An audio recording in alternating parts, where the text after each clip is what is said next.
नमस्कार, आप देख रहे हैं पंजाब केसरी। मैं आपके साथ हूं ज्योति शर्मा। जमीन घोटाले में हेमंत सोरेन की गिरफ्तारी इतिहास में दर्ज हो चुका है। सोरेन देश के पहले मुख्यमंत्री हैं जिन्हें पद पर रहते हुए प्रवर्तन निदेशालय ने गिरफ्तार किया। गिरफ्तारी की वजह से हेमंत सोरेन को मुख्यमंत्री की कुर्सी छोड़नी पड़ी। हेमंत की गिरफ्तारी मामले में जो सबसे ज्यादा चर्चा में है वो ईडी और उसके 4 अधिकारी हैं। ये अधिकारी पिछले 8 महीने से जमीन घोटाले में हेमंत सोरेन की भूमिका की जांच कर रहे हैं। सूत्रों ने कहा है कि मई 2023 में बड़ी गांव अंचल के उप निरीक्षक भानु प्रताप प्रसाद की गिरफ्तारी के बाद ही ईडी को पहली बार हेमंत के खिलाफ पुख्ता सबूत मिले थे। तभी से जांच एजेंसी एक्टिव हो गई है। पहले कानून कार्रवाई की धमकी, फिर एट्रोसिटी एक्ट में केस। अब आपको बता दें कि अगस्त 2023 में हेमंत सोरेन ने केस के जांच अधिकारी देवव्रत झा को एक पत्र लिखकर समन वापस लेने के लिए कहा था। सोरेन ने कहा था कि अगर वो समन वापस नहीं लेते हैं तो उन पर कानूनी एक्शन लिया जाएगा। हालांकि इसके बावजूद ईडी ने हेमंत को 8 समन भेजे।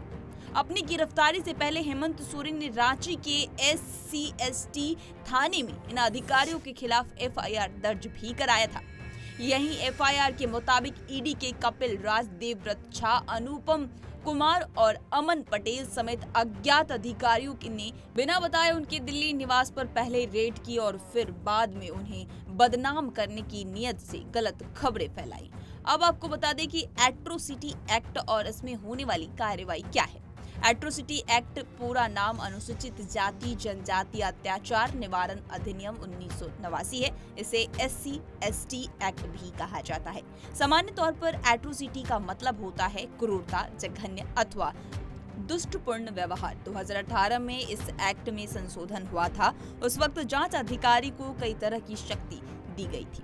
एक्ट के तहत FIR दर्ज होने के बाद जांच अधिकारी को गिरफ्तारी की भी शक्ति दी गई।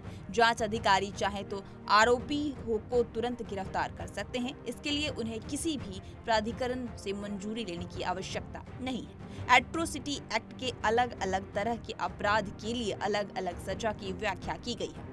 आरोपी की गिरफ्तारी होने के 60 दिन के भीतर जांच अधिकारी को चार्जशीट दाखिल करना होता है। यह एक संज्ञेय अपराध की श्रेणी में आता है और इसकी जमानत प्रक्रिया भी काफी कठिन होती है।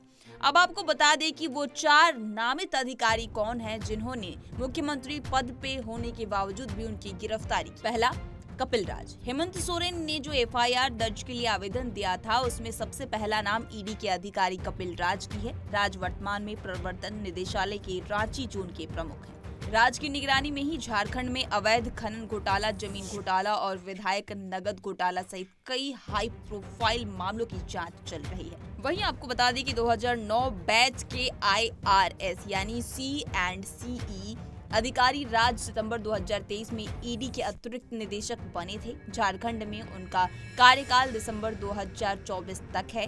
कपिल राज बंगाल में भी पदस्थापित रहे हैं। अब दूसरा नाम आता है देवव्रत झा का। देवव्रत झा वर्तमान में प्रवर्तन निदेशालय के सहायक निदेशक हैं। ईडी जिस जमीन घोटाला मामले में हेमंत सोरेन के खिलाफ जांच कर रही है, देवव्रत झा उस केस के इन्वेस्टिगेशन ऑफिसर IO भी है। वहीं आपको बता दें कि अनुपम कुमार का तीसरा नाम है। हेमंत सोरेन को गिरफ्तार करने वाली ईडी की टीम में अनुपम कुमार भी है। कुमार वर्तमान में प्रवर्तक निदेशालय अधिकारी हैं और झारखंड में पदस्थापित है।